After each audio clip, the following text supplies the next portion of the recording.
¿Qué tal? Buenas noches. Bueno, espero que este video se escuche un poco mejor. Les preparé un PowerPoint para articular los dos textos que tenemos para ver para hoy, que teníamos que ver para la clase de este jueves, que combinan el texto de María Inés Pachensa, Más allá de un siglo de condicionamientos internacionales, y el apunte teórico que les había preparado yo en otros años, que se llama La metamorfosis del capitalismo. Y bueno, en este PowerPoint, a falta de pizarrón, trato de articular ambos, ambos textos, ambos artículos de la bibliografía. Bien, vamos a retomar algunas cuestiones porque se había escuchado mal el video anterior.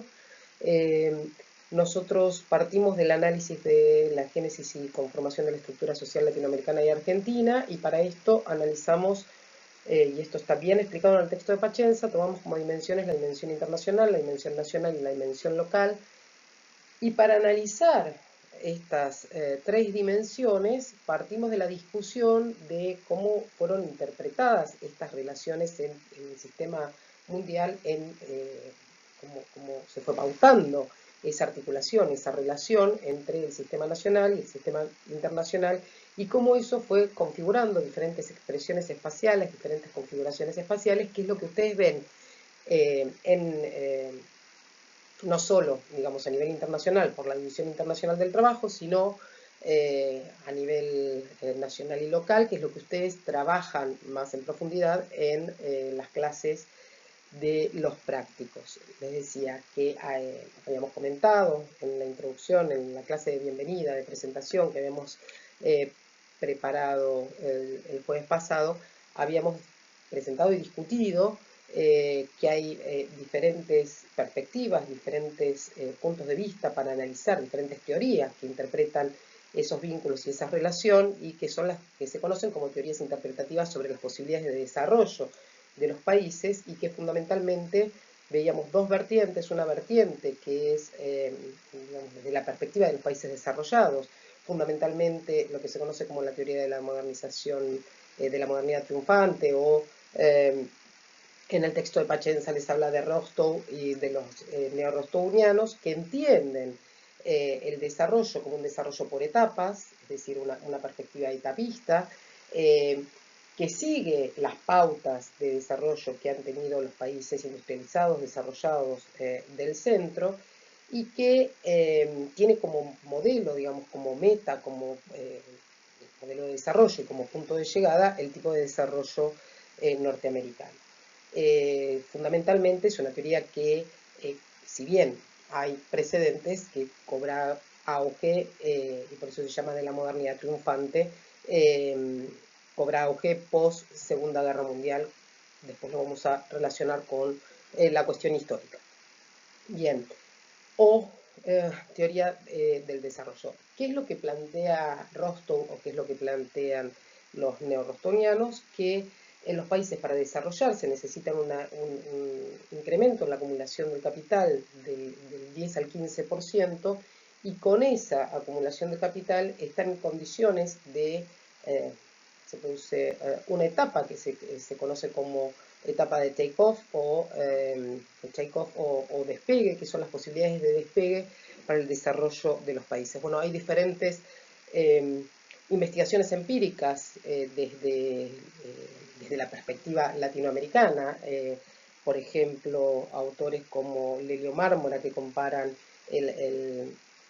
las posibilidades de desarrollo que ha tenido Argentina históricamente, porque se ha producido en diferentes momentos históricos esa posibilidad de acumulación de capital que supera ese 10%, esa acumulación, esa diferencia del 5% de capital que planteaba Rostow, y que sin embargo no logra producir ese despegue del que hablan los desarrollistas, y compara, digamos, cómo se produce, compara digamos, la renta y el capital acumulado en Argentina y su destino, y por ejemplo el desarrollo de los tigres asiáticos o de Corea del Sur, etcétera, etcétera. Hay otros trabajos que también discuten estas teorías, por ejemplo, analizando la posibilidad de acumulación de renta de los países productores de petróleo. Cuando lleguemos a la crisis del petróleo vamos a retomar esto, pero bueno, que no se ha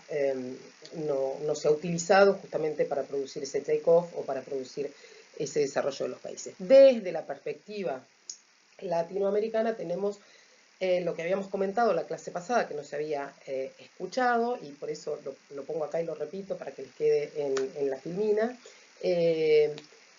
Las teorías cepalinas de la CEPAL, fundamentalmente el desarrollo que hace Raúl Prebisch, que va a analizar las relaciones centro-periferia, ¿sí? Y esta relación entre los países centrales y los países periféricos, lo que va a plantear Prebisch es lo que se produce fundamentalmente a partir de la División Internacional del Trabajo es un deterioro de los términos del intercambio, es decir, que cada vez tenemos que, en criollo les digo siempre, cada vez tenemos que exportar más commodities, como se dice ahora, más granos, más monoproductos, para incorporar los productos desarrollados, los productos tecnológicos. La característica de los países centrales es la producción de tecnología e industrialización, y la característica en esa descripción que hace Prebisch es de los países periféricos es que como característica principal importan tecnología y productos manufacturados y exportan estos monoproductos, estos productos agrícolas o, commodities hacia los países centrales. La teoría de la dependencia, que se ancla en la perspectiva cepalina, pero que avanza y que es una perspectiva posterior, que incorpora también los análisis del materialismo histórico. La teoría de la dependencia, fundamentalmente de Enrique Cardoso, quien fuera presidente de Brasil, y Paleto, plantean que el desarrollo de los países centrales ha sido posible por la apropiación, por la expoliación, por la explotación de los recursos de las sociedades colonizadas. Es decir, que desde la colonización es el propio proceso colonizador y en adelante el que permite el desarrollo, la industrialización de los países centrales. Van a hablar de condicionamientos económicos y políticos que son impuestos justamente por esos países centrales, las metrópolis, las potencias hegemónicas, lo que posibilita el desarrollo de esos países y la dependencia, y van construyendo la dependencia de los países periféricos. Por eso se habla que desarrollo y subdesarrollo, dice el texto de Pacenza, y plantea la teoría de la dependencia, son dos caras de una misma moneda. Para esto habíamos planteado en la anterior clase, rapidito, lo vuelvo a retomar, pero lo tienen, en los apuntes, en el apunte de la metamorfosis del capitalismo y en el texto de Pacenza, pero fundamentalmente planteamos y recuperamos el concepto de desarrollo que ustedes vieron en sociología, que es el concepto de desarrollo de fuerzas productivas, y acá vuelvo a repetir lo que entendemos por fuerzas productivas, o sea, siempre... Si los tuve en sociología, en el teórico, yo siempre les decía, cuando ustedes piensen en fuerza productiva, piensen en la capacidad productiva, o sea, hagan una asociación. Es la capacidad productiva de una sociedad en un momento determinado que está, expresada en cantidad y calidad de medios de producción y de fuerza de trabajo. Hablábamos de la diferencia entre, una determinada cantidad de recursos, por ejemplo 100 de determinado recurso, o 1000, o una calidad, por ejemplo la diferencia entre tener que talar con hachas o tener una Black & Decker, etcétera, etcétera. Esos eran los ejemplos en criollo que yo les daba en sociología. Cantidad y calidad de medios de producción y fuerza de trabajo. Y, dentro de lo que explicábamos era que justamente parte de los estudios o de la paradoja de muchos de los países periféricos o subdesarrollados o en vías de, es que cuentan justamente con cantidad y calidad de medios de producción. En el caso de Argentina, además de medios de producción y medios de vida, hay fuerza de trabajo de calidad, o sea, hay una calificación de la mano de obra, hay fuerza de trabajo calificada, mano de obra calificada, y entonces aclarábamos que cuando hablábamos de desarrollo de las fuerzas productivas se le agregaba más la productividad alcanzada, es decir, que todo esto hay que ponerlo en marcha, ¿sí? Entonces recuperábamos el concepto de desarrollo y recuperábamos el concepto de reproducción, ¿no?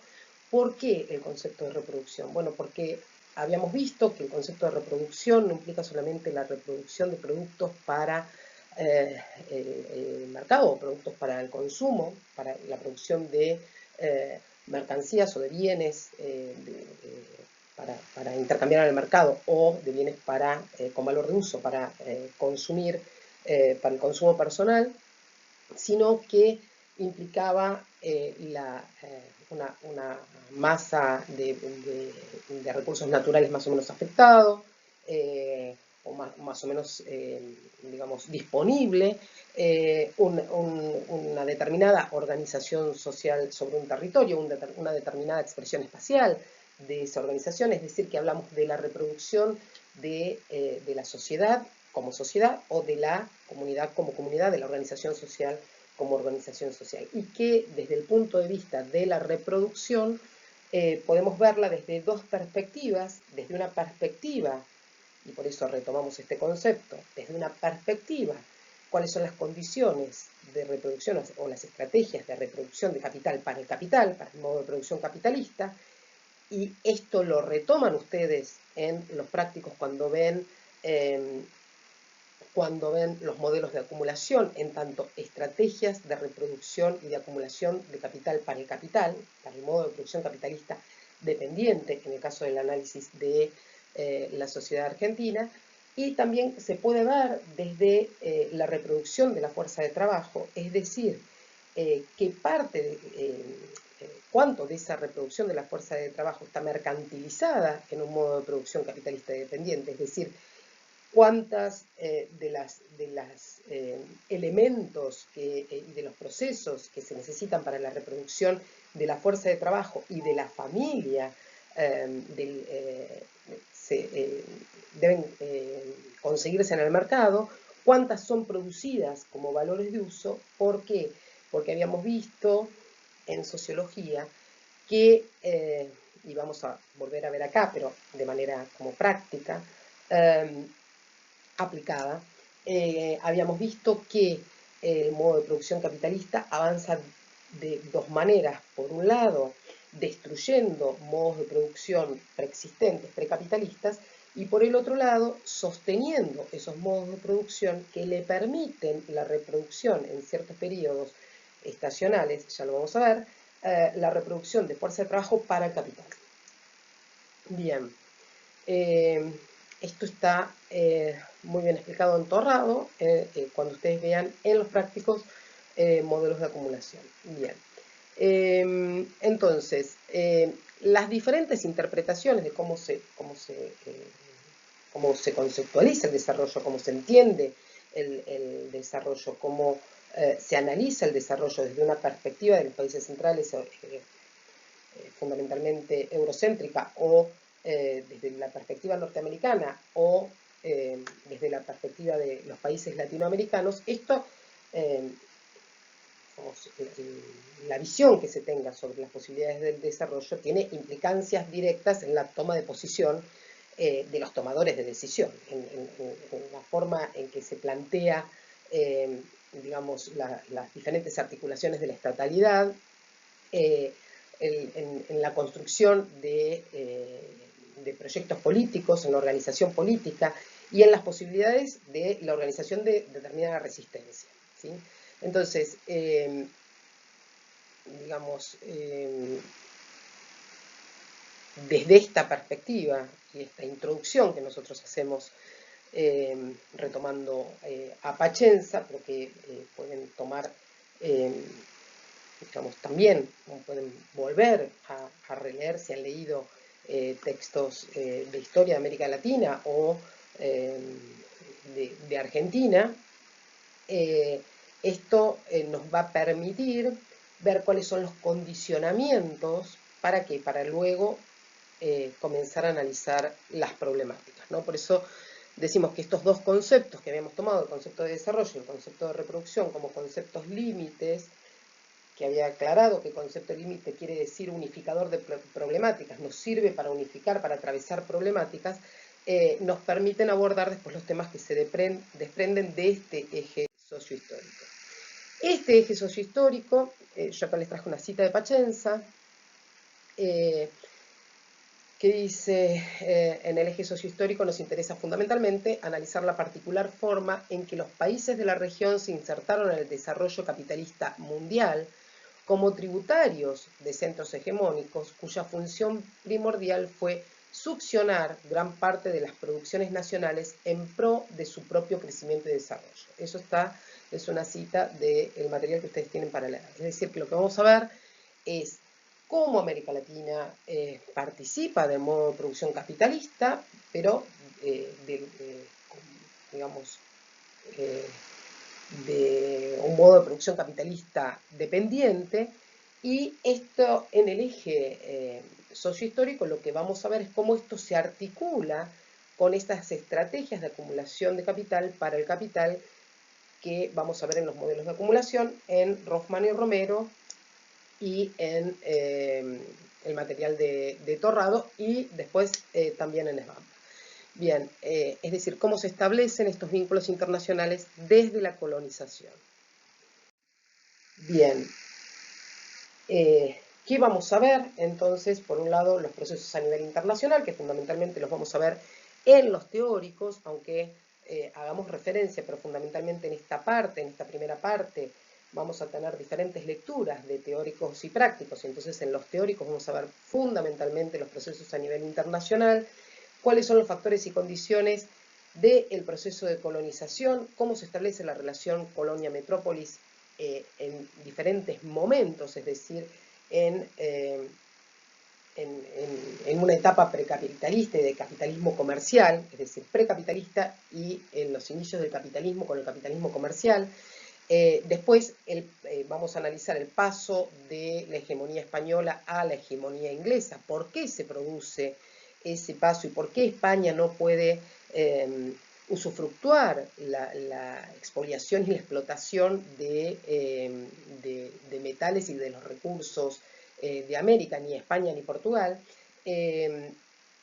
Cómo en Inglaterra es que se produce ese desarrollo del capitalismo industrial, cómo se establece entonces a partir del pasaje de la hegemonía española a la hegemonía inglesa la relación neocolonial, la diferencia que hay entre colonialismo y neocolonialismo, cómo se produce esta nueva división internacional del trabajo, vamos a ver la etapa del imperialismo, qué quiere decir esto en relación a el reparto del mundo y la conformación de este sistema mundo, la emergencia de Estados Unidos y otras potencias como potencias, Estados Unidos, Alemania y Japón como nuevas potencias, y el ascenso y consolidación, fundamentalmente después de la Segunda Guerra Mundial, bueno, después de la Primera Guerra Mundial, pero digamos, su hegemonía posterior a la Segunda Guerra Mundial del lado de los aliados como potencia hegemónica de Estados Unidos, cómo se establece después de la Segunda Guerra Mundial este mundo bipolar que enfrenta dos modos de producción o las posibilidades de modos de producción diferentes, el modo de producción comunista y el modo de producción capitalista. Vamos a ver interpretaciones, si es un modo de producción comunista o bueno, después lo veremos. La Guerra Fría y el mundo globalizado. Bien. Esto se va a articular a nivel local, que es lo que les decía, que fundamentalmente ustedes van a ver en los prácticos, con las diferentes estrategias que se van implementando en los países de la región, particularmente en el caso, nosotros analizamos fundamentalmente el caso de Argentina, aunque vamos a hacer referencia a los otros países, como formas de garantizar esta acumulación para el capital, que vamos a ver en los modelos de acumulación, y vincular estos condicionamientos internacionales con los diferentes modelos de acumulación, ¿sí? Con las diferentes periodizaciones, que no siempre coinciden estas estrategias de acumulación de capital, esto está bien explicado en Torrado, no siempre coinciden los modelos de acumulación con los gobiernos, porque estas estrategias muchas veces, por más que desde la gestión de lo político se intenten variar, muchas veces se mantienen, y vamos a ver por qué, por diferentes alianzas de clases que ustedes tienen que analizar, por diferentes condicionamientos internacionales. Bueno, esto es lo que vamos a analizar o van a analizar fundamentalmente ustedes en los prácticos. Bueno, vamos a ver entonces qué es lo que pasa con la Argentina criolla, el modelo agroexportador, el modelo sustitutivo de importaciones en sus dos variantes, en su versión justicialista y en su versión desarrollista. ¿Qué es lo que pasa? Digamos, las condiciones para el paso al aperturismo y posteriormente al neoliberalismo en los 90. Bien, acá me anoté, para no olvidarme. Recomendaciones para esta unidad, recomendaciones para ustedes, para esta unidad. Esto seguramente en muchas comisiones de prácticos se los van a plantear. Si hay otro tipo de modalidad de práctico, esto no es si en el práctico el ayudante que trabaja con ustedes no lo pide como material, no implica una obligatoriedad, pero sí es una recomendación de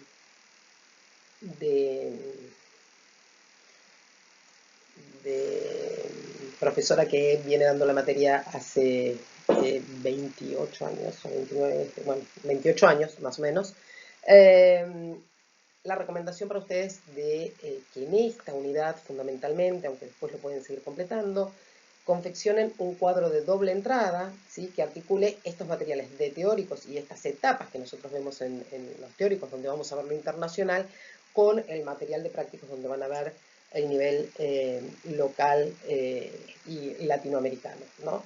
Y que, bueno, puedan poner los periodos, ¿sí? Puedan periodizar y puedan poner, por ejemplo, qué es lo que pasa en el sistema internacional en ese periodo, qué es lo que pasa a nivel del sistema nacional, cuál es el rol del Estado, cuáles son los decisores de inversión. Me olvidé de poner alianza de clases, es decir, qué grupos son los que se alían en determinados momentos históricos, y cuál es la configuración espacial o la expresión espacial, tal cual, digamos, las diferentes variables que les plantea Rosman Romero, que son ordenadoras de toda esta unidad del eje sociohistórico. Y esto es digamos, una manía que yo tengo, una predilección que yo tengo, pero me parece que es mucho más fácil, que es mucho más comprensible, que es mucho más claro para interpretar y mucho más rico poder, sobre todo en estos procesos históricos que son tan recientes, poder articular las modificaciones, los cambios a nivel estructural y a nivel macro con la historia. Como dice Sir Wright Mills, que seguramente algo les comenté en sociología, esta articulación entre historia y biografía, ¿sí? O como a mí me gusta plantear, cuando la historia se hace biografía. Es decir, es mucho más claro si ustedes hablan con, no sé, alguna persona, sus padres, sus abuelos, algún vecino mayor, y pregunten por la historia familiar suya o del vecino o de diferentes personas con las cuales ustedes puedan hablar, van a ver que es muy fácil ubicar la biografía y ver cómo, dependiendo estas estrategias familiares de vida que analiza Torrado, cómo dependiendo la clase social, van a atravesar de manera diferente los diferentes modelos de acumulación. Y ahí queda sumamente claro. Bien, bueno, eso es como una recomendación, un paréntesis. Ahora sí.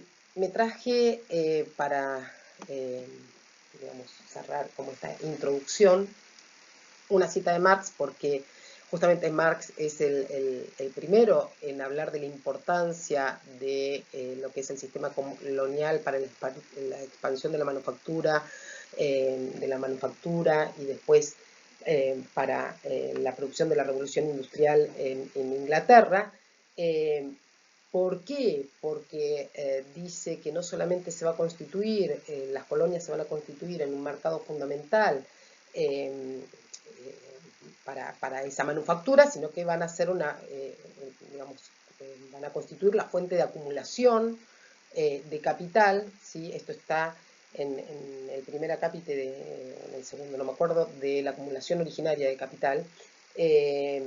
Es decir, que se constituye en central el proceso colonizador en la conformación del modo de producción capitalista, ¿no? Entonces, bueno, acá me había traído esta cita de Marx, que es el primero en dar cuenta de esto, ¿no?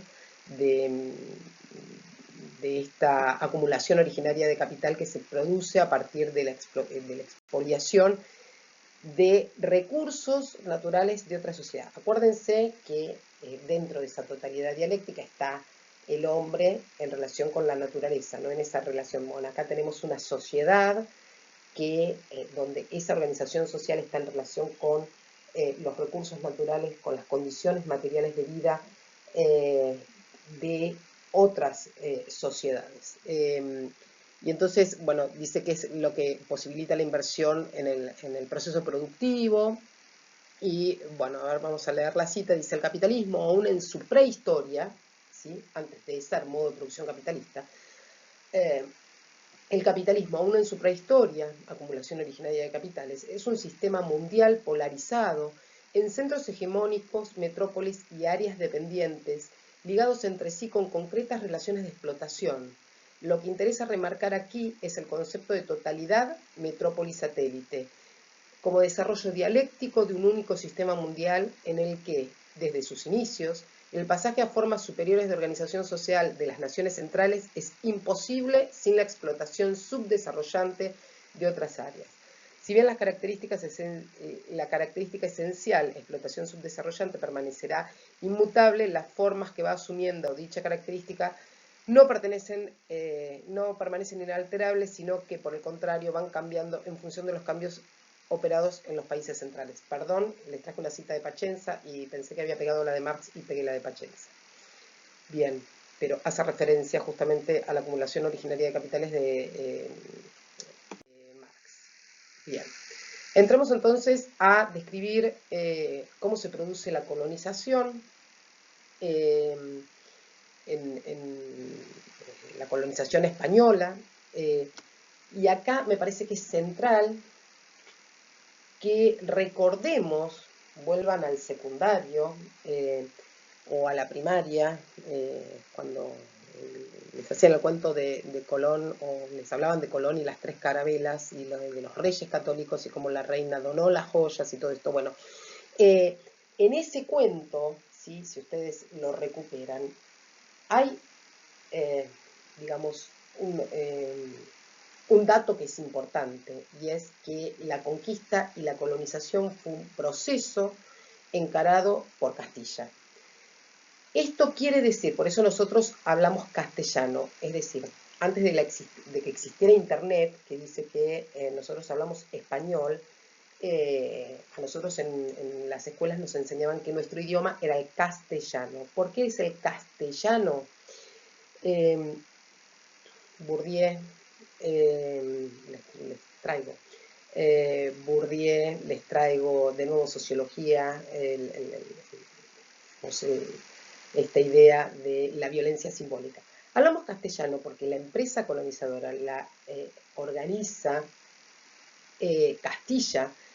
Acuérdense que en ese momento no hay una tal España como colonización, sino que había dos reyes de regiones diferentes, que eran Castilla, Aragón, Navarra, León, regiones diferentes, locales, cada una con sus reyes, cada una con, todavía no hay un Estado español.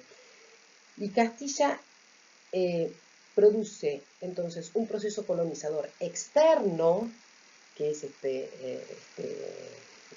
digamos, colonización de América, y un proceso de colonización interno que termina, digamos, constituyendo una unidad y imponiendo esa lengua a las otras localías, cuestión que todavía sigue generando resistencias, ¿sí? en España, digo, impone, digamos, una lengua sobre las otras regiones y sobre las otras localías y fundamentalmente logra en el nieto de estos, en este que era, nunca me acuerdo si Carlos I de España y V de Alemania o al revés, el Carlos Habsburgo, que es emperador de España y de Alemania y de parte de Italia, tiene territorios en Italia. Bueno, recién ahí se logra la unificación del territorio bajo un solo monarca, es decir, recién ahí se logra esa unidad. Entonces, hay que entender la empresa colonizadora como una empresa colonizadora castellana, que produce también una colonización interna, es decir, que va avanzando sobre otras localidades y otras regiones, y que en ese avance también produce la expulsión de los judíos y de los musulmanes. Recuerden que en 1492, en el momento del descubrimiento de América para los europeos, es decir, cuando los europeos, los españoles, los castellanos descubren América, en ese momento, en ese mismo año, se produce la reconquista de Granada, es decir, la recuperación de territorios y la expulsión de judíos y de musulmanes, que eran la clase, digamos, comercial dentro del territorio que hoy conocemos como territorio español. Bien. Darcy Ribeiro, que es un sociólogo brasileño, dice que el tipo de empresa colonizadora de España y de Portugal es una empresa del tipo mercantil salvacionista, es decir, que tiene como, digamos, teoría esta idea del mercantilismo, pero que a la vez está alentada, está como insuflada de un espíritu salvacionista, que es el de, digamos, no me sale la palabra, el de la conversión, el de la evangelización, no me salía la palabra, el de la evangelización. Tanto España como Portugal son empresas colonizadoras mercantil salvacionistas, ¿no? Donde prevalece este capitalismo, este precapitalismo comercial, que fundamentalmente va a estar basado en la actividad extractivista de metales, en la explotación de fuerza de trabajo servil y esclava de indígenas y posteriormente de negros, pero hasta al principio de indígenas, voy a usar la palabra adecuada, aunque ahora esté discutida, de aborígenes, y acá paréntesis, y paréntesis en honor a una excelente profesora y gran amiga. Se deja de usar, por estas cosas de las modas, se dejó de usar el término aborigen porque se lo había interpretado, mal interpretado, como que con este término los españoles le negaban el origen a los pobladores de América, y en realidad ab viene del latín, que quiere decir desde el origen. Por lo tanto, el término ab origen que utilizaban los españoles estaba reconociendo en esos pobladores que estaban desde el origen, a diferencia de ellos que no estaban desde el origen. Bueno, cierro ese paréntesis. Ay, gata.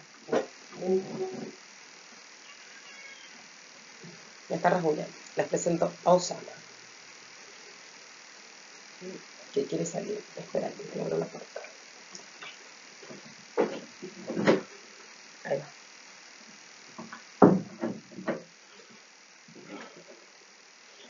Ahí está. Bien, entonces, estos aborígenes y posteriormente de negros, en el texto de Pachensa está descrito como es ese triángulo comercial posterior que se hace desde Inglaterra y Holanda fundamentalmente,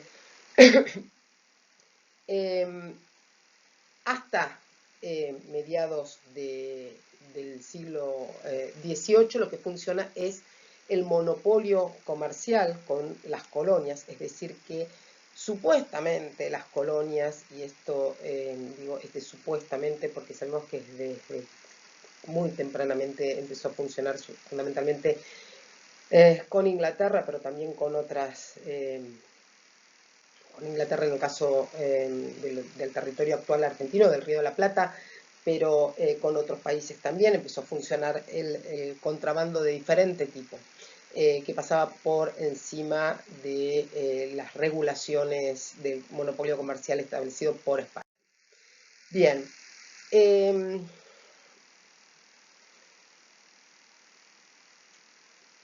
En esta, digamos, en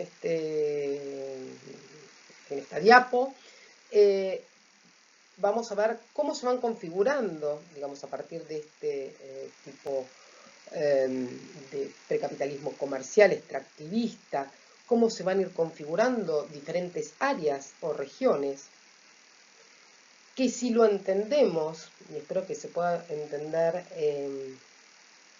me falta la clase presencial, pero espero poder transmitírselo así, por video y que se entienda, porque como no les veo las caras, no sé si están entendiendo, si voy muy rápido. Bien, entonces, digamos, a partir de esta colonización, la vida de la población originaria americana comienza a orientarse en función de los intereses de las metrópolis, ¿sí? Esto está claro, que es tomada como población servil, y que es tomada, digamos, como fuerza de trabajo. Y en el territorio colonizado se van configurando áreas de interés, que son las áreas que son ricas en metales y que son las áreas que van a estar, que son de interés para la metrópolis, pero que van a ser como privilegiadas en esa relación con la metrópolis, que son el Alto Perú, Potosí y México, y esto va a dejar otras zonas como zonas poco valoradas, ¿no?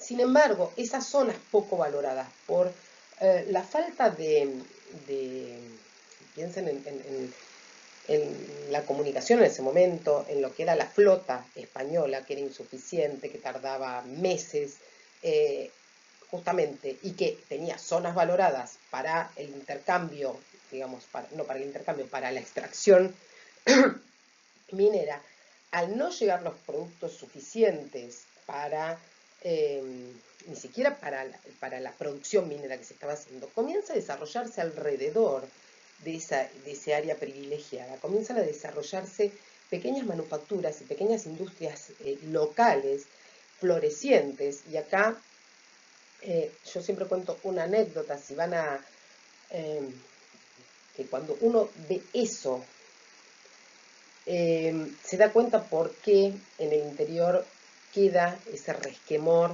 sobre todo en el noroeste, que es donde más se preserva, digamos, la tradición y las generaciones que han vivido en ese territorio. Cómo queda esa imagen o ese resentimiento con lo que ellos llaman los porteños, donde nos engloban a todos, seamos de capital o digamos todo Buenos Aires, ¿no? Como porteños. Si ustedes llegan a ir a Salta, recorran el país, que es lo más maravilloso que puede pasarles cuando podamos salir. Hay un lugar que se llama Moldes, Coronel Moldes, que es un pueblito que tiene ahora, tendrá 4 calles, donde la única calle empedrada es la que sube a la capilla, obviamente, donde está el primer hotel de la Argentina, entre comillas, el primer hospedaje organizado de la Argentina, porque ese lugar era el Paso de Vargas, y por el Paso de Vargas pasaban más de 8.000 mulas mensuales con el rumbo a Potosí. Y ese lugar, que es una casona hermosa, era vieron que en el texto de Pachenza les dice, bueno, se necesitaba con pocos peones, con poca mano de obra, se podía arriar 1.000 vacunos o 1.000 bueyes. Bueno, Pero justamente cuando se arriaban esos bueyes, esos peones, y supongo que el puestero o quien estuviera encargado de coordinar todo ese movimiento, tenían que frenar en algún lado, y esa era como una posta donde se frenaba. Bueno, si tienen oportunidad, vayan porque es maravilloso trasladarse en la historia con esas cosas. Por lo menos a mí me fascina hacer ese tipo de ejercicio de la imaginación. Cuando uno viaja, imaginarse cómo era. Bueno, piensen en esa industria floreciente, industria de carretas, industria de carruajes, lo que eran las ruedas y los herrajes para los carros, digamos, de exportación desde lo que es el norte argentino hacia el Alto Perú y hacia Potosí. Piensen cómo esas zonas, en 1776, cuando se crea el virreinato del Río de la Plata y digamos, se organiza, digamos, la centralidad de ese virreinato del Río de la Plata en el puerto de Buenos Aires, cómo deja de tener importancia y cómo entran en decadencia áreas que antes eran florecientes, ¿sí? Por eso les decía que hay, digamos, condiciones históricas para ese resquemor entre ese puerto de Buenos Aires que después va a ser cada vez más, Buenos Aires va a ser cada vez más macrocéfala, ¿no? Respecto del territorio del Río de la Plata en general. Cómo, digamos, hay condicionamientos históricos, ¿sí? Generacionales, genealógicos, diríamos, para esa reacción, ¿no? Después está todo bárbaro. Pero, digo, esa idea o ese preconcepto. Bien.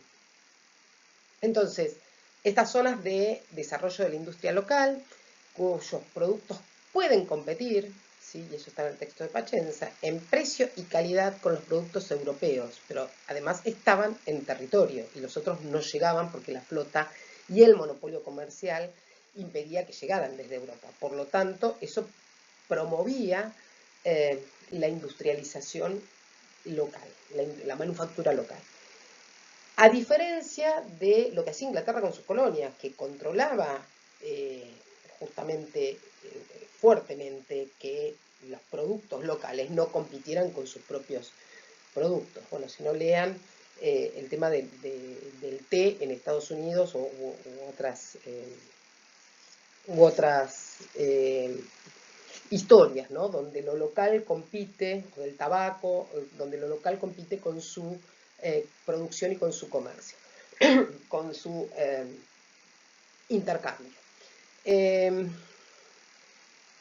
Y como habíamos dicho, tres áreas, unas áreas privilegiadas, otras que estaban adyacentes, donde se forman las industrias locales, y una tercera área, que sería de contrabando, que eran menos interesantes para la metrópoli, para España, como por ejemplo el Río de la Plata, pero que recibía continuamente productos del contrabando inglés y del contrabando holandés.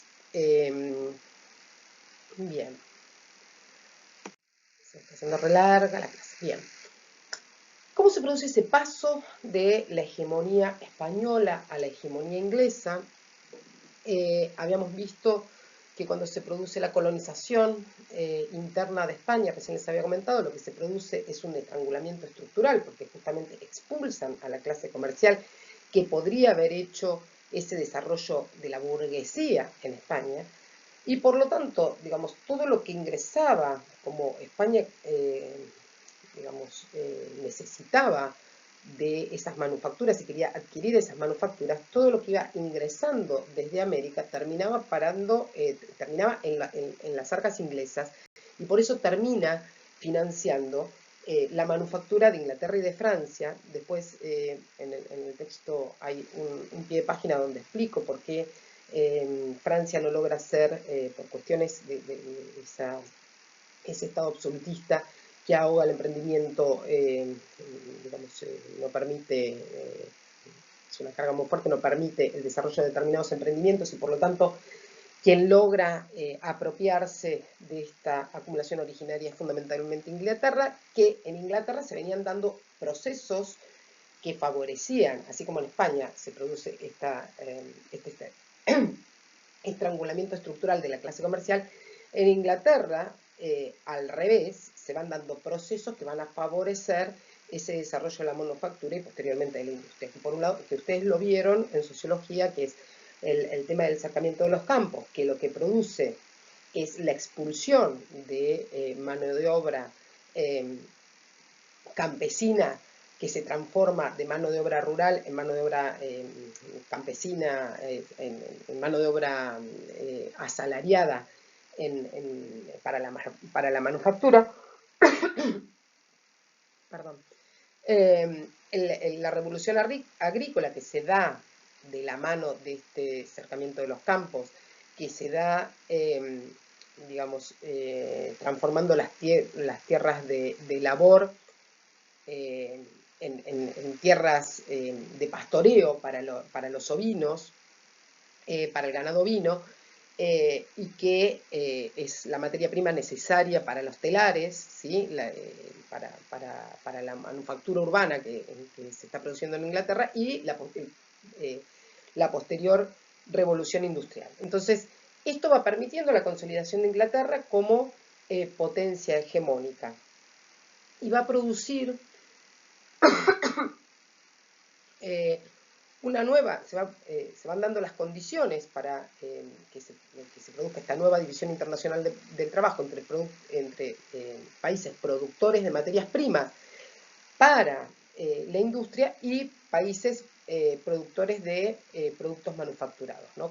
Y por eso acá hay una cita de Pacenza que dice: convirtiendo a las tierras colonizadas en una fuente, esperen que me queda, convirtiendo las tierras colonizadas en una fuente de recursos para su posterior desarrollo del capitalismo industrial dinámico y expansivo. Bien. A ver si me olvidé algo acá. No. Bien. Entonces, les decía, otro de los procesos será que se va a dar es a fines del siglo XVII, la revolución industrial. Inglaterra necesita nuevos mercados donde colocar ese excedente de producción. A esto sumado que en 1763 se independiza su colonia más importante, donde ubicaba estos productos, que es Estados Unidos, y que además, que cuando piensen en Estados Unidos no piensen en Estados Unidos, territorio gigante, piensen en 13 colonias que están así en una región. Bueno, ubíquenlas después en el mapa, pero cuando uno ve la historia, se imagina la independencia de Estados Unidos, se imagina la independencia de todo el territorio, que es parte de lo que vamos a ver como ese paréntesis para ver el desarrollo, las condiciones de Estados Unidos como potencia hegemónica. Bien, entonces la independencia de Estados Unidos, en el momento en que se produce la revolución industrial, o ahí cerquita, en que se produce la revolución industrial, y después el posterior bloqueo napoleónico, que hace que no pueda digamos, meter sus productos en el resto de Europa, se le va formando un cuello de botella con la producción, por lo tanto necesita, digamos, tener nuevos mercados, nuevos territorios donde ubicar su manufactura y posteriormente donde extraer esa materia prima. Entonces, para esto va a desplegar diferentes estrategias para conseguir esos territorios donde colocar su excedente de producción, ¿no? Una es la invasión directa. Bueno, recordarán desde cuentos de Jardín de Infantes hasta el secundario, en el caso de Argentina, las dos invasiones inglesas de 1806 y 1807, cómo los sacamos con las ollas con aceite, bueno, todo lo que vimos en la primaria y en la secundaria, bueno, eso es un ejemplo de invasión directa. Después, la otra estrategia, siempre utilizó esta triple estrategia, la diplomacia, ¿no? Una diplomacia que funcionó fundamentalmente a partir de los movimientos independentistas, las revoluciones independentistas y todo el movimiento independentista americano, donde por un lado le manifiesta, hace acuerdos con España en la lucha contra Napoleón, por ejemplo, y por el otro lado apoya los movimientos independentistas de las colonias españolas y portuguesas. Y también esa diplomacia le permite, por ejemplo, esto está en el texto de Pachensa, la creación de estados tapón con, digamos, todas las intervenciones inglesas para producir la ruptura entre, digamos, el desmembramiento de lo que es el virreinato del Río de la Plata o las provincias unidas del Río de la Plata, que se van separando, pero fundamentalmente las intervenciones para lograr que Uruguay sea un estado tapón en esa, digamos, entre la extensión de Brasil y el territorio de las provincias unidas del Río de la Plata. Bien. Y la tercera, la intervención indirecta, que es a partir de la inversión o de la creación de, por ejemplo, el Banco de Descuentos en 1820 en Buenos Aires, que empieza a emitir moneda frente a la falta de metálico y empieza a producir el endeudamiento, la migración de comerciantes ingleses, por ejemplo, a Buenos Aires, que se instalan en Buenos Aires y que comienzan a correr a los criollos de las actividades comerciales, y en ese momento, digamos, es el fundamento, el origen de lo que posteriormente va a ser la oligarquía terrateniente argentina, porque esos comerciantes españoles y criollos que estaban asentados en Buenos Aires, corridos por los comerciantes británicos, con este apoyo del Banco de Descuentos creado por Inglaterra, van a, digamos, dedicarse a las actividades agropecuarias, en principio en las tierras adyacentes, ¿no? Bueno, adyacentes a esa ciudad, pero fundamentalmente, digo, la oligarquía que se va conformando en Buenos Aires, pero también después con el reparto de tierras por la ley de enfiteusis en el interior del país. Bien.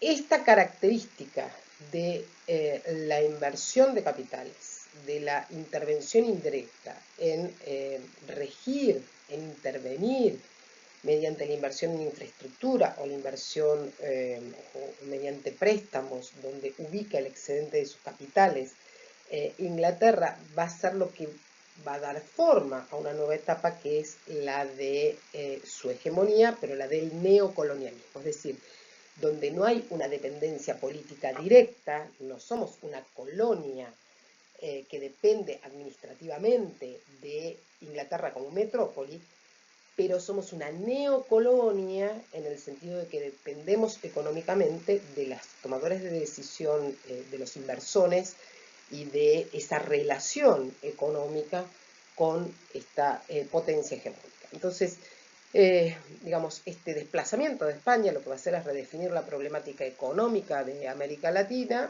se consolida este neocolonialismo inglés, que lo que va a hacer es que se vaya reforzando cada vez más esta relación subdesarrollante, ¿sí? Y, digamos, se reordenan las diferentes fuerzas societales, de las diferentes fuerzas sociales en territorio americano, y se va conformando una nueva configuración espacial con este florecimiento de regiones que anteriormente aparecían como áreas marginales. Por ejemplo, ese puerto de Buenos Aires que aparecía como marginal, que comienza a florecer un poco a partir de la creación del Virreinato del Río de la Plata en 1776, pero que fundamentalmente comienza a despegar a partir de, digamos, de los intereses de Inglaterra en los puertos del Río de la Plata, y en el acuerdo que hace en principio el pacto de Apodaca-Canning, que firma en 1809 con España, prometiendo digamos, la alianza en la lucha contra la invasión napoleónica al territorio de España, a cambio de libre comercio con las colonias y la ruptura de ese monopolio comercial que tenía España. Bueno, se van configurando nuevas regiones que anteriormente aparecían como marginales, ¿no?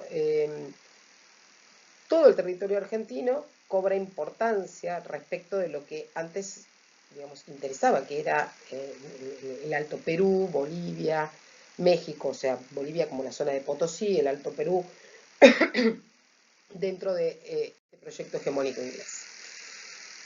Bien,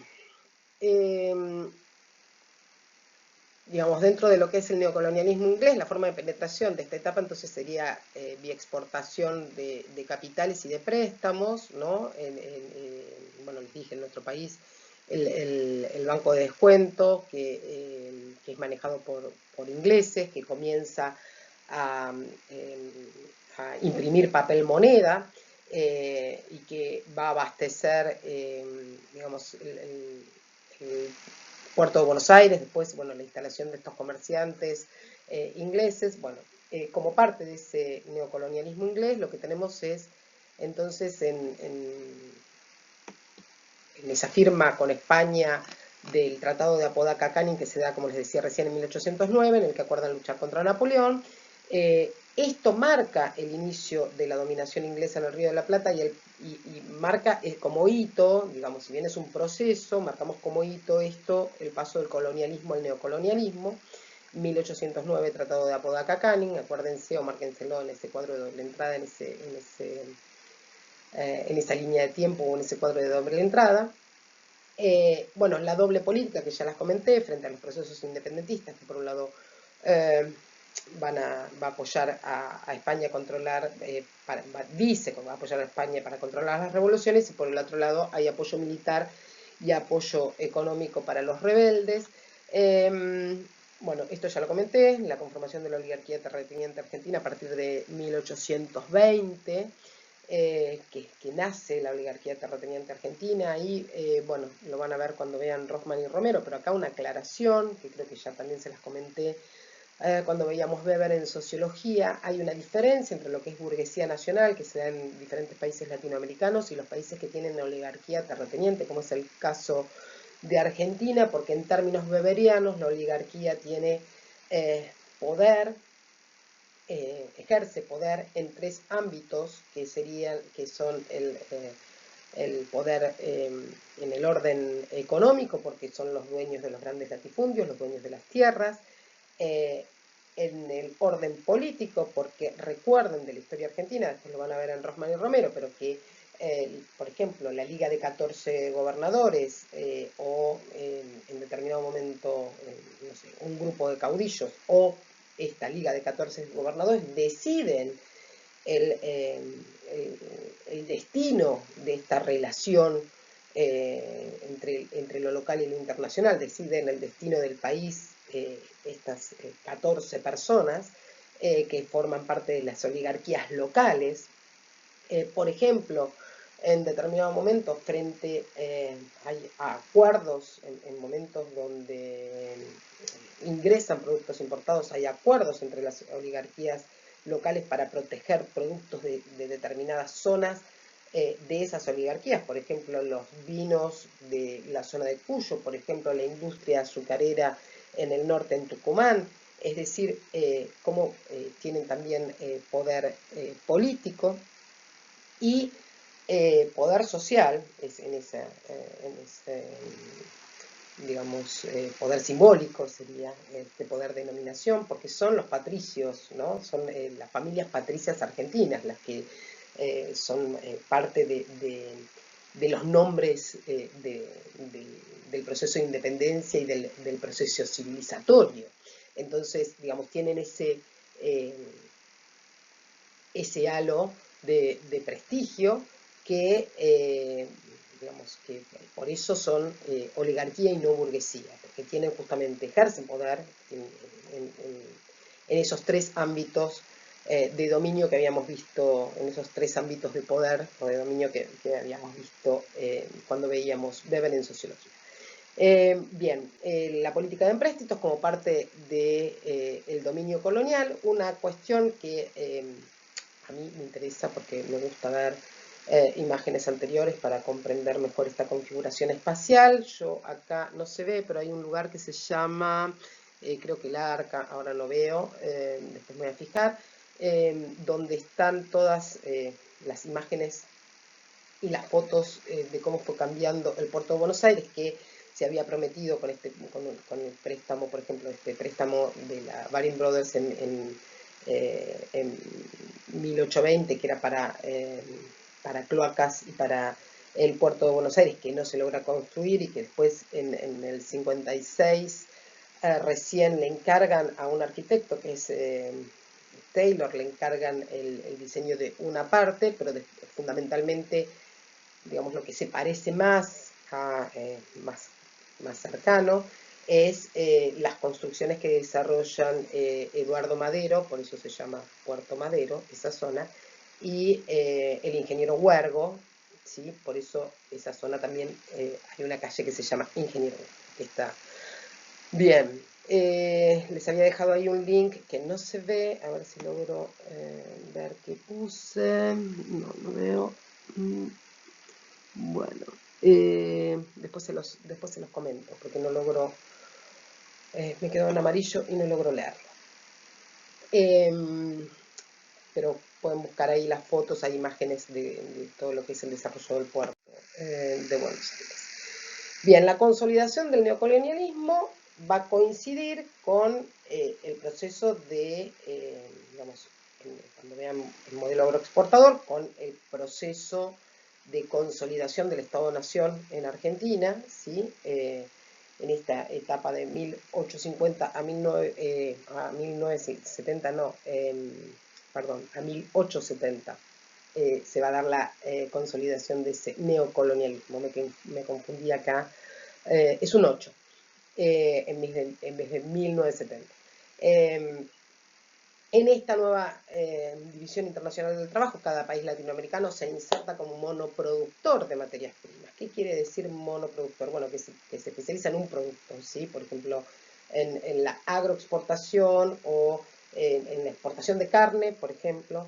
En el caso de Argentina con los frigoríficos, con el mejoramiento, esto lo van a ver en Rosman y Romero, con el mejoramiento de las razas vacunas y ovinas, con el desplazamiento del ovino hacia el sur. Bueno, todo este proceso donde los frigoríficos están controlados o son mediante inversiones inglesas, están controlados por Inglaterra, forman parte de esta consolidación del neocolonialismo, el mejoramiento de las pasturas, el cercamiento de los campos, lo que en la literatura vemos como la muerte del gaucho.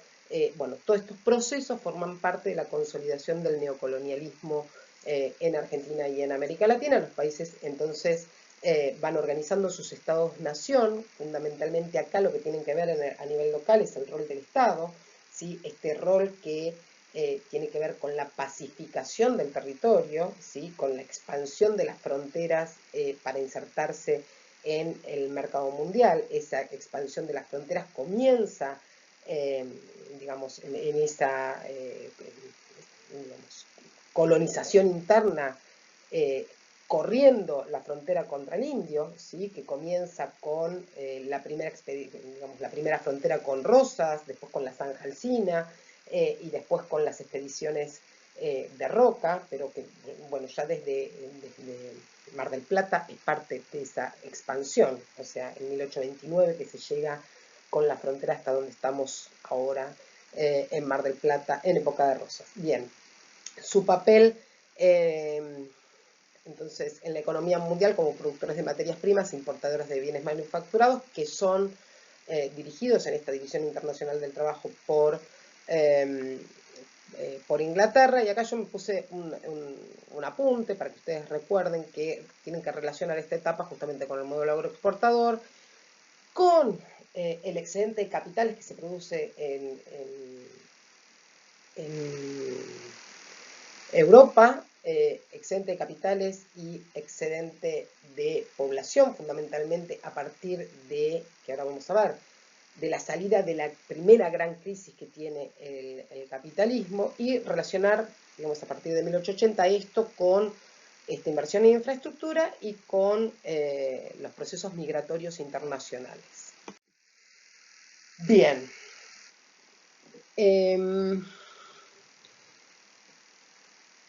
La primera gran crisis del capitalismo, ¿qué quiere decir crisis del capitalismo? Que hay un desbalanceo, hay una crisis, hay un quiebre en lo que es la relación entre capital y trabajo.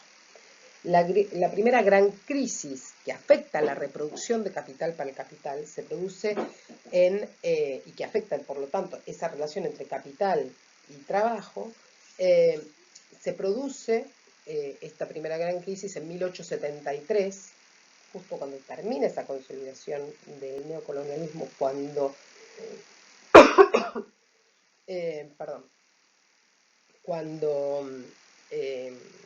ya tenemos esta división internacional del trabajo, aparece esta primera gran crisis del capitalismo que se produce por procesos previos, por condiciones previas, porque se había producido en 1860 digamos, esta revolución de los transportes que viene de la mano del ferrocarril, y cómo el ferrocarril logra producir, por ejemplo, en Estados Unidos la unificación del territorio, pero en Argentina también, esto es posterior, pero logra el traslado de mercaderías de manera mucho más rápida. Es decir, que mercaderías de zonas fértiles llegan rápidamente a Europa justamente por la expansión de esta revolución de los transportes, es decir, la energía a vapor aplicada a los barcos y al ferrocarril, que hace que se aceleren los tiempos, es decir, hay una mayor densidad material y se aceleran los tiempos de las comunicaciones, se acelera el tiempo de que los productos lleguen de zonas alejadas hasta las metrópolis. Y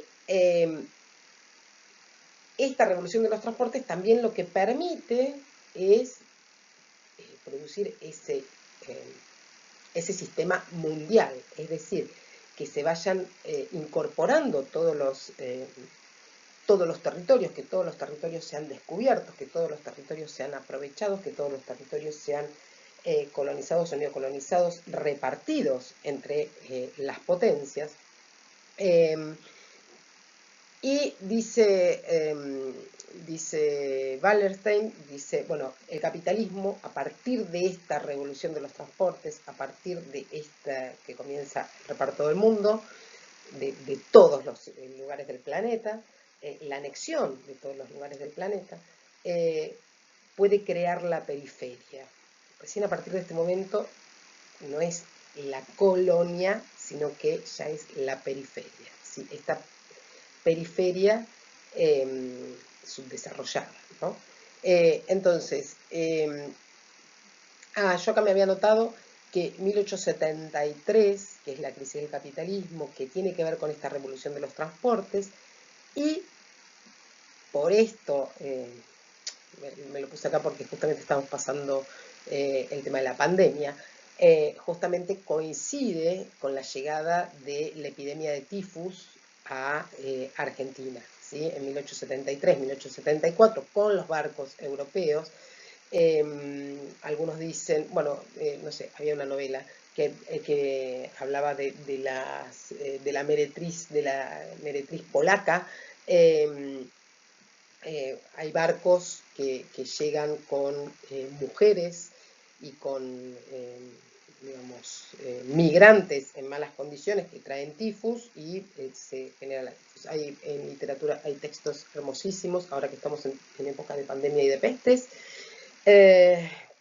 Pueden ver, pueden leer, por ejemplo, Misteriosa Buenos Aires de Manuel Mujica Lainez, donde les cuenta cómo reaccionaba la oligarquía a la peste. Bueno, de ahí nacen zonas que ahora parecen como privilegiadas, ¿no? El retiro para escapar de la peste, el retiro de las familias de la oligarquía a las zonas de Olivos, San Isidro, y Villa Adelina, ¿sí?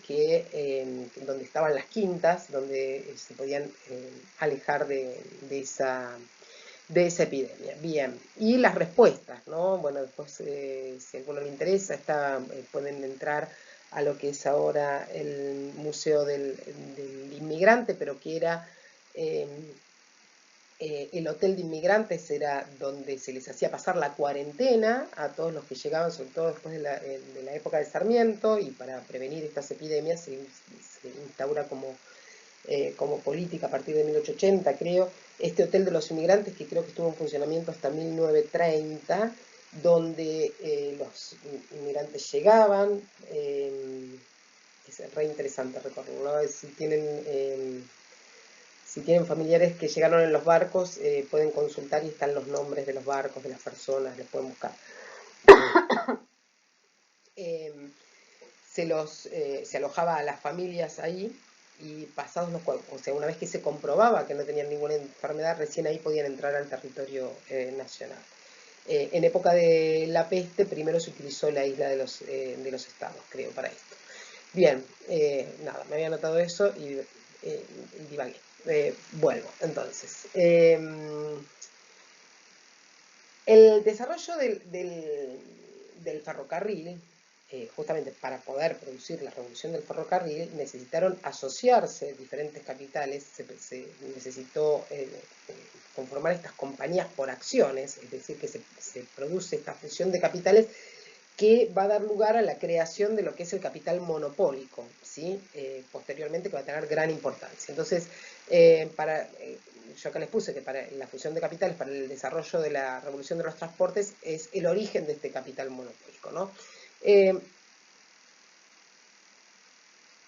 Recién en 1890 se termina de salir de esta crisis en la relación capital-trabajo, que se origina con esta sobreproducción, como crisis de sobreproducción del capitalismo en 1873. Desde 1890 a 1914 se da todo un periodo de esplendor del capitalismo, que se lo conoce como la Belle Époque, que llega hasta la Primera Guerra, y que, digamos, es por un lado el esplendor del capitalismo, y por el otro lado con salarios muy bajos, es decir, con gran explotación de fuerza de trabajo, que va a dar lugar posteriormente a revueltas, a movimientos obreros, a movimientos sindicales, a la organización de huelgas, justamente por los salarios muy bajos, es decir, de nuevo, el concepto de reproducción, es decir, que se traslada al trabajador el costo, gran parte del costo de reproducción de la fuerza de trabajo de la familia obrera, ¿sí? Entonces, hay una nueva manera de concebir el mundo, ¿sí? Que es a partir de 1874, yo les decía, ya se había repartido todo el mundo. Lenin dice, a esto lo llama imperialismo, la etapa del imperialismo. La etapa del imperialismo es, el mundo ya está totalmente repartido, dice Lenin, las nuevas luchas, los nuevos enfrentamientos va a ser por una nueva forma de repartir el mundo, ¿sí? No se confunde, justamente la Primera Guerra Mundial es el enfrentamiento de potencias por esta nueva forma de repartir el mundo. Ya está, este mundo ya está repartido, ya está este sistema mundo totalmente repartido, y conforma esto que Lenin llama el imperialismo, y esto se dirime en la Primera Guerra Mundial, o Gran Guerra, antes se llamaba Gran Guerra, que donde se dirime esta dominación a escala planetaria, ¿sí? La pretensión de dominación a escala planetaria y la creación de un único mercado mundial, ¿sí? En ese momento. Bueno, acá está en el texto de la metamorfosis del capitalismo, pero parte de, digamos, de las condiciones de rendición que se le pone a Alemania en la paz de Versalles, que entre paréntesis, cuando leyeron en sociología el texto de Poggi, Weber, que participa de las negociaciones, lo afecta, y bueno, se piensa que, bueno, que es algo de una de las afecciones que lo lleva finalmente a la muerte, es participar justamente de las condiciones de rendición de Alemania en la paz de Versalles. Estas condiciones llevan a la segunda gran crisis del capital, que es la crisis del 30, la conocida crisis del 30, que va a dar origen a propuestas de salida de la crisis fundamentalmente ingeniosas. Dos propuestas.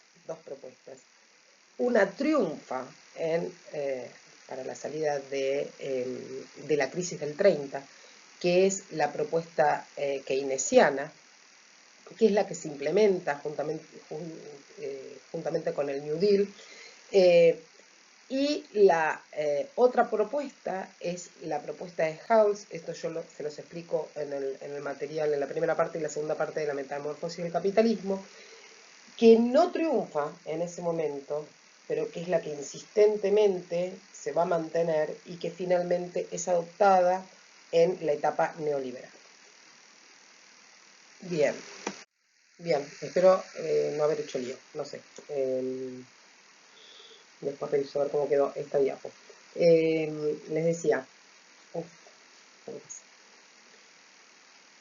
decía que el 90% de la población, menos la zona de Capital Federal, que tiene un 60 y pico por ciento de la población, el 90% de la población argentina, y en algunas provincias mucho más, los pobladores tienen ADN mitocondrial de pueblos originarios. Esto, ¿qué quiere decir? Que por más que el fenotipo no parezca de población mestiza, bueno, evidentemente todos tenemos, tenemos un alto porcentaje de tener ADN de pueblos originarios, ¿sí? Y esto es justamente por las características que tuvo la colonización española. Si ustedes, bueno, después, si tenemos otra oportunidad, lo volvemos a discutir, porque se me está haciendo re larga la clase. Bien, entonces, frente a estas desigualdades, parte de las explicaciones, como les decía, son explicaciones de tipo culturalista, y lo que no se tiene en cuenta es que esto es un reduccionismo y que hay que tener en cuenta, además, las relaciones sociales en las áreas colonizadas, que van a estar determinadas justamente por las condiciones materiales de vida y las condiciones y las relaciones sociales de cómo se organiza la población en el territorio colonizado. Es decir, ¿qué encuentra el colonizador cuando llega a territorio? ¿Sí? ¿Cómo encuentra la organización? Si es, digamos, una población pacífica o una población que se resiste a ser colonizada, si es, digamos, qué tipo de organización tiene, qué tipos de medios de medios de vida encuentra, qué condiciones materiales encuentra, qué recursos encuentra. Y es en función de estos factores que los colonizadores van a organizar, digamos, la vida social de acuerdo a sus propios fines, pero teniendo en consideración estas cuestiones. Es decir, digamos, en el texto de Pachensa explica muy bien cómo se va desarrollando de acuerdo a esas condiciones de vida, de acuerdo a los recursos naturales, de acuerdo a la población que encuentra, por ejemplo en el norte, los Pieles Rojas, que no querían someterse a la colonización, que encuentran saltos de agua, que encuentran recursos naturales, pero que no tienen disponibilidad de mano de obra servil, digamos, local, de los pueblos originarios, tiene un tipo de organización en pequeñas granjas, donde se producen pequeñas industrias, manufacturas, etcétera, etcétera, y en el sur, que encuentran condiciones similares a las que se encuentra en, por ejemplo, Argentina, con grandes extensiones, con abundancia de fuerza de trabajo, servil y esclava, con, digamos, tierras fértiles, utilizan otro tipo de organización social y otro tipo de explotación. Esto se dirime, esta diferencia entre las colonias del norte y las colonias del sur, que vuelvo a repetir, si se meten en los mapas de Estados Unidos van a ver que, digamos, donde queda South Carolina, ¿no? O sea, Carolina del Sur, donde queda, ¿no? Para que vean dónde está la división entre el norte industrialista y el sur esclavista en Estados Unidos. Bueno, esto se dirime, este modelo de acumulación, estas estrategias de desarrollo de Estados Unidos se van a dirimir en lo que se conoce como la Guerra de Secesión, ¿no? Donde triunfa ese norte industrialista. Bueno, y acá entonces yo les había notado, bueno, cuáles eran las condiciones que tenía Estados Unidos, que, bueno, fundamentalmente esto que les decía, el triunfo del norte industrialista en la Guerra de Secesión, que hace que lleguen a ser el granero del mundo, ¿sí? Piensen que para esa época, digamos, Estados Unidos y Argentina tenían casi las mismas condiciones y estaban, digamos, en los diarios europeos, estaban evaluando cuál de los dos países iba a ser potencia, si Argentina o Estados Unidos, ¿sí? Entonces, llegaron a ser, digamos, a partir del triunfo del norte industrialista y de la nueva organización de comercio entre el norte manufacturero y, digamos, las grandes extensiones que llegaron a ser el granero del mundo, ¿no? ¿Por qué? Porque comienzan a aplicar los métodos científicos, ¿sí? Y tecnologías a, digamos, a la explotación agrícola. Bueno, acá me puse un punteo, está entramado entre lo que es agricultura, industria y cómo se van produciendo los movimientos de la población que comienzan ese proceso de colonización que está bien descrito en todas las películas del Far West, ¿no? Esa colonización, digamos, expansión de fronteras hacia el sur y expansión de fronteras hacia el oeste, ¿sí? Y la conformación de un gran mercado interno que tiene un intercambio comercial que es más importante que todo el comercio exterior de todos los principales países europeos. Entonces, bueno, inicia esa expansión continental. En el texto de Pachenza tienen todos los territorios que se van anexionando, ¿sí? La expansión continental y la expansión extracontinental con intervenciones en Cuba, con intervenciones en Dominicana, pero fundamentalmente lo que yo quería señalarles acá respecto de estas condiciones para convertirse en potencia hegemónica es que debido a un bloqueo, una intervención que se da en 1902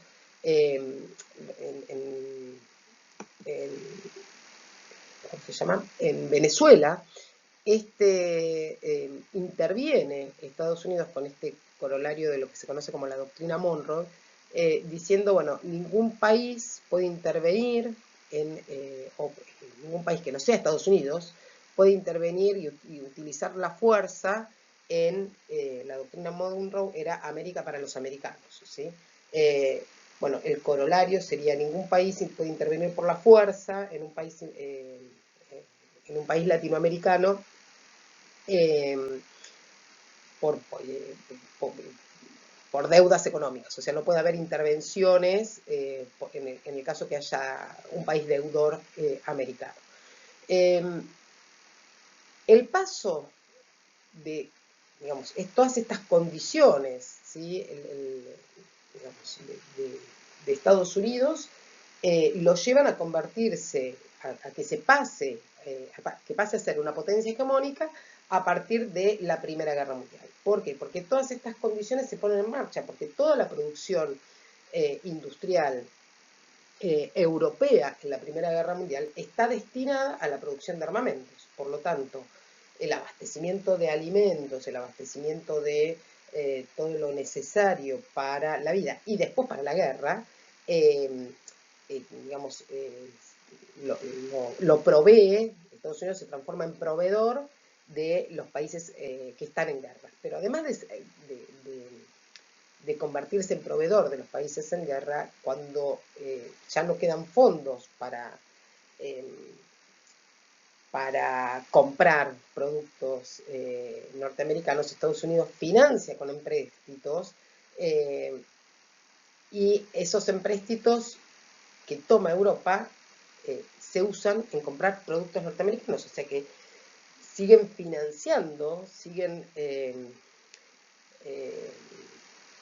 digamos, alimentando ese desarrollo de Estados Unidos como potencia. Que después este endeudamiento de los países europeos y esta imposibilidad de cobrar estos créditos, estas acciones, es lo que va a desembocar también en esa crisis, la incobrabilidad de esto es lo que va a desembocar posteriormente en la crisis del 30. Bien, llegamos entonces a esta crisis, la crisis del 30, el Viernes Negro en Estados Unidos, que en realidad es en el 29, ¿no? Pero digamos, todas las consecuencias se ven en todo lo que se conoce como el 30, ¿no? Y varios años, duran varios años. Esa crisis es una crisis de endeudamiento de los países europeos, de sobreproducción capitalista, está producida, digamos, y este es el diagnóstico que hace Keynes, ¿no? Que por un lado está el endeudamiento, que por el otro lado hay una sobreproducción capitalista, de productos que no tienen del otro lado demanda. ¿Por qué? Porque la clase obrera está mal paga, entonces produce una escasez de la demanda, ¿sí? Y esto genera esta crisis del capitalismo. Este es el diagnóstico keynesiano, que a partir de este diagnóstico va a ofrecer una solución. El otro diagnóstico es el de Halls, que dice que en realidad la crisis se produce por la intervención de los estados en la libre mano del mercado, en regular la libre mano del mercado. Lo que triunfa es la interpretación keynesiana y por lo tanto, vamos a ver cuál es la salida, pero acá yo les traje una cita de Moreno. Oscar Moreno es profesor de la UBA. Dice, es un momento en donde el capitalismo muestra su mayor inequidad. Había que matar a los cerdos porque no se los podía vender, mientras la gente no tenía para comer. Había que cerrar las fábricas porque no había quien venderles, mientras los trabajadores no tenían trabajo. Fue un periodo de gran crecimiento de la pobreza, de la hambruna, y fue también el periodo en donde se comienza a descreer de los mecanismos democráticos. Se comienza a descreer, bueno, ahora lo cuento. Después del 30 comenzaron a aparecer procesos dictatoriales más tremendos en la historia de la humanidad. En la década del 30, el nazismo en Alemania, el fascismo en Italia, el estalinismo en la Unión Soviética. Formas totalmente dictatoriales de imponer un tipo de desarrollo. Esto les decía, ¿no? Comienza a descreer, en la crisis del 30 se comienza a descreer de los mecanismos democráticos, a descreer del capitalismo en su versión democrática y por lo tanto, digamos, también la apuesta del keynesianismo, fundamentalmente la implementación del New Deal y fundamentalmente su implementación post Segunda Guerra Mundial, es decir, post, digamos, expresión más macabra del nazismo y del estalinismo en lo que son los genocidios del siglo XX, aunque también el genocidio norteamericano con la bomba de Hiroshima y Nagasaki, hay un descreimiento de las posibilidades de la política en diferentes, de la política, de la democracia, para solucionar los problemas, y por lo tanto aparecen las formas dictatoriales en sus expresiones del nacionalsocialismo, nacionalistas, ¿sí? Y en su expresión estalinista bueno, en las dos, con pretensiones, digamos, en sus dos expresiones, y en la tercera expresión norteamericana también, aunque ahí es democrático, en sus expresiones expansionistas, ¿no? O sus pretensiones expansionistas. Bien, ¿cómo se produce la salida de la crisis? ¿Cuál es la propuesta que hace Keynes? Esto lo vamos a retomar la próxima clase, pero ya nos estamos pasando de tiempo, se hace re largo. La salida de la crisis del 30 se va a dar de la mano, como les decía recién, de Keynes y del New Deal. Fundamentalmente por ese diagnóstico que había hecho, lo que va a plantear es una forma de salida de la crisis es la conformación y la consolidación del mercado interno, que cómo se consolida ese mercado interno hacia adentro, digamos, obviamente si es interno, mercado dentro de cada uno de los países se va a ir consolidando mediante un papel fuerte del Estado que funcione como fiel de la balanza, es decir, como regulador de la relación entre capital y trabajo, donde a partir de la obra pública, como decía Roosevelt, contrato a un obrero para que cabe un pozo y contrato a otro obrero para que tape ese pozo, ¿sí? ¿Por qué? Porque con ese, digamos, incorporación de fuerza de trabajo, ese salario se iba a destinar a aumentar, a incrementar la demanda dentro del mercado interno. Al incrementar la demanda dentro del mercado interno, las industrias iban a poder producir más. Al producir más, iban a necesitar más fuerza de trabajo. Al necesitar más fuerza de trabajo, iban a contratar más obreros. Al contratar más obreros, estos obreros iban a destinar sus salarios al consumo, digamos, aumentar la demanda dentro del mercado interno, y así sucesivamente se iba produciendo lo que se conoció como el círculo virtuoso, que después vamos a ver que llevó a una etapa de oro del capitalismo, ¿sí? Post Segunda Guerra Mundial, pero en lo que es el desarrollo del capitalismo, a una etapa de oro del capitalismo que duró poquito tiempo, pero que en su implementación combinada del modelo keynesiano y del Estado social, es decir, de lo que se conoce como el estado de bienestar, tiene una impronta muy fuerte, ya lo vamos a ver, en la memoria de varias generaciones. Entonces, bueno, la puesta en marcha de este círculo virtuoso del capitalismo que brindó casi 30 años de crecimiento y llevó a esto que se conoce como la etapa de oro del capitalismo. Bien. En medio, o sea, salimos de la crisis, habíamos salido de la Primera Guerra Mundial o Gran Guerra, se produce la Segunda Guerra Mundial en 1939, del 39 al 45, en donde se enfrentan, sobre la Guerra Mundial, por favor, si quieren leer un libro que es maravilloso, que describe el tomo de historia de lo que se llama el corto siglo XX, como lo llama Hobsbawm. El libro de Hobsbawm es una joyita para leer. Siempre les recomiendo un libro para la biblioteca del lector. Bueno, una joyita para comprender todos estos procesos, lectura de pandemia, lectura de verano, lectura de cualquier momento de la vida, es el tomo sobre el siglo XX, el corto siglo XX, porque dice que el siglo XX empieza en el 14, ¿sí? Y por eso lo llama el corto siglo XX. Bien, entonces, bueno, lo que pone fin a la guerra, a la derrota del nazismo de los países del eje, es el desembarco de Normandía, que está organizado por los aliados. Bueno, ahí se producen los acuerdos de Yalta y Potsdam entre los aliados. Una de las cosas maravillosas que uno puede leer en ese libro que yo les recomiendo de Hobsbawm es cómo en plena Segunda Guerra Mundial, una encuesta de Gallup a los norteamericanos adoraban a la Unión Soviética porque eran aliados en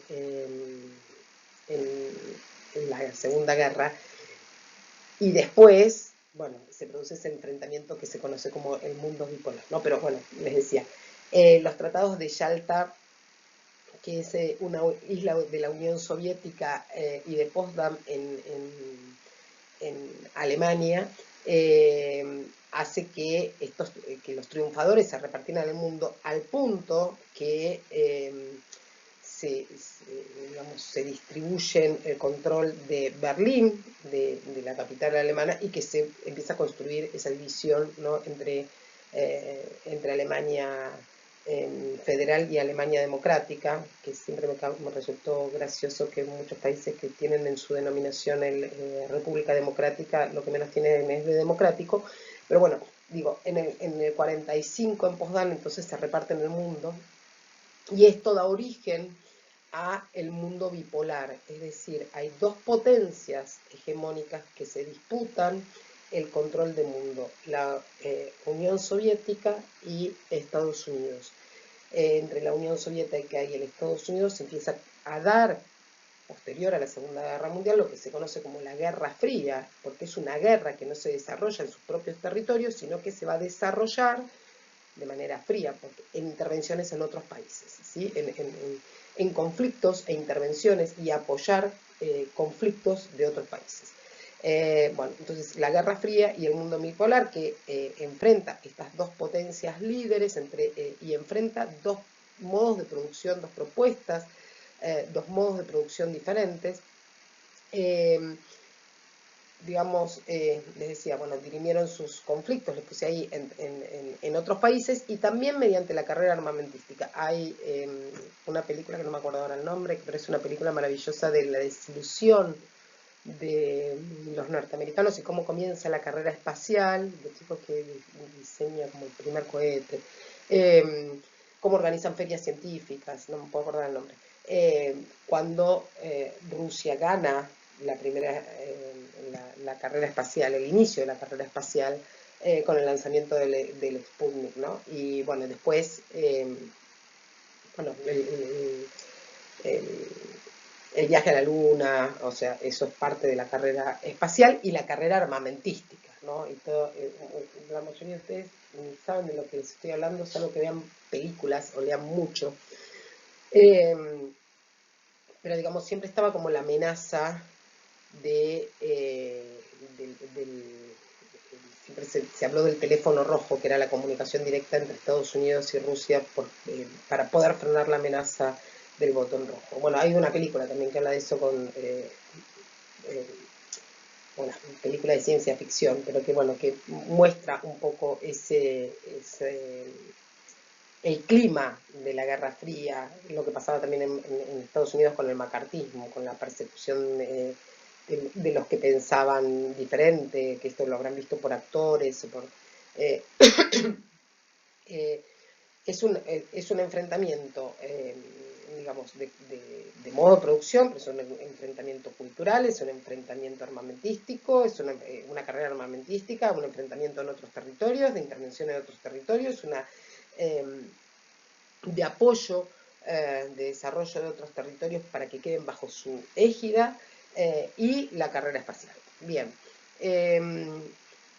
Posteriormente a la firma de los tratados y de la Segunda Guerra Mundial, el 24 de octubre del 45 se firma entre 51 países, se crea la Organización de Naciones Unidas, las Naciones Unidas como dedicada para la cooperación internacional, para, digamos, la ampliación de derechos, el desarrollo económico, etcétera, etcétera, para resolver sobre asuntos humanitarios, y justamente como un organismo que tiende a resolver o que promueve la resolución de los conflictos mediante la diplomacia y mediante, bueno, la organización de estas asambleas en Naciones Unidas, y mediante lo que es el organismo, no me acuerdo ahora cómo se llama, el económico y social, etcétera, etcétera. Y también la organización del Fondo Monetario Internacional. Bien, a ver si me falta algo más. Ah, sí. Posteriormente a la guerra, Estados Unidos invierte en lo que se conoció como el Plan Marshall, invierte 13.000 millones de dólares en la reconstrucción de Europa. Esto, por un lado, gran parte de esos 13.000 millones de dólares fueron en la reconstrucción de Alemania Occidental. Parte de esto es para prevenir el avance del bloque oriental, es decir, para prevenir el avance del comunismo, pero mediante este plan Marshall lo que se inicia es un proceso de internacionalización de capitales y de la expansión de lo que es la corporación transnacional, es decir, en principio son corporaciones estadounidenses, pero justamente que traspasan lo que son digamos, las fronteras nacionales y que después tienen subsidiarias y tienen digamos, intercambio comercial entre subsidiarias de las mismas corporaciones transnacionales, ¿sí? Esto lo vamos a ver mejor cuando veamos el texto de Zunke. Bien, llegamos entonces a la última diapositiva. En esta diapositiva les dejo una cita del apunte que yo les había hecho de teórico, la metamorfosis del capitalismo, para justamente resaltar algo que para mí caracteriza esta etapa de la Segunda Guerra Mundial, que es una etapa de genocidios. Bueno, la cita dice lo siguiente: si hay algo que marcó el periodo de la Segunda Guerra Mundial, fueron los genocidios. Genocidio nazi que produce el Holocausto, donde se da muerte a más de 6 millones de personas, la mayor parte judías, pero también gitanos, homosexuales y de otras minorías. Genocidio criminal norteamericano, que lanza la primera bomba atómica en Hiroshima, con la excusa de poner fin al enfrentamiento en el Pacífico, y una segunda bomba en Nagasaki luego de la rendición de Japón. Genocidio ruso, bajo el estalinismo, donde mueren más de 20 millones de personas, aproximadamente la mitad de ellos como resultado de la guerra, y otro tanto producto de las ejecuciones sumarias, torturas, desplazamientos de la población y envíos a los gulag a los enemigos del pueblo. Bien. Si llegaron hasta acá, entonces, muchas gracias. Espero que haya salido mejor este video en cuanto a sonido. Iremos, con los comentarios de ustedes, iremos tratando de mejorar estas presentaciones desde el ARCA. Nos vemos la próxima clase.